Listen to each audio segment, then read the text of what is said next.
चलिए आज एक और कॉमन मिस्टेक के बारे में देखते हैं जो कि अक्सर स्टूडेंट करते हैं मैथमेटिक्स के क्वेश्चन सॉल्व करते टाइम, और इस छोटी सी चीज़ की वजह से उनका आंसर गलत हो जाता है।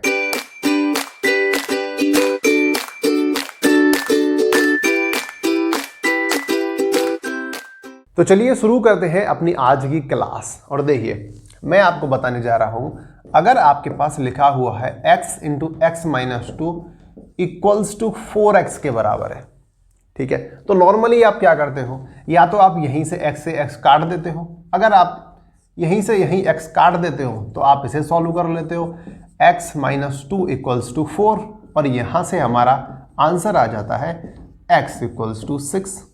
ठीक है, कोई दिक्कत नहीं है, बिल्कुल सही बात है। या फिर अगर मान लीजिए आप इस तरह से इसे नहीं करते तो दूसरा टाइप अपना सकते हैं, इस x का अंदर मल्टीप्लाई करते हैं और ये बनता है एक्स स्क्वायर माइनस 2x, और इसको आप लिखते हैं 4x। जब 2x उधर जाता है तो ये बनता है x square equals to 6x, और यहाँ पर आप x से x काट देते हैं और ये बन जाता है x इक्वल्स टू 6।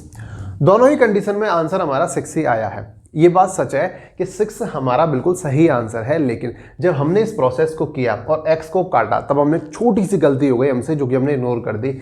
यहाँ पर x की जो वैल्यू है वो 0 हमें लिखनी पड़ेगी, क्योंकि हम x को x से काट रहे हैं।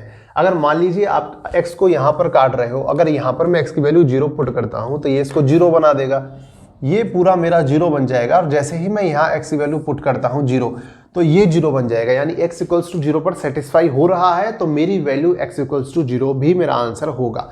उसी तरह से यहाँ पर देखिए, जब अगर मैं x को x से काट रहा हूँ, अगर मैं नहीं काटूँ, दोनों side x equal to 0 put करूँ, तो यहाँ भी 0 इक्वल्स टू 0 बन रहा है, तो यहाँ पर भी मेरा x इक्वल्स टू 0 आंसर होगा।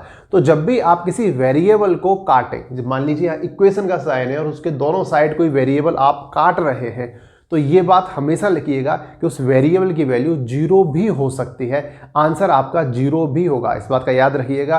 कई सारे बच्चे इसको इग्नोर कर देते हैं, वो ध्यान नहीं देते, उनका आंसर सिर्फ ये निकल के आता है जो कि एक आधा अधूरा और गलत आंसर होता है।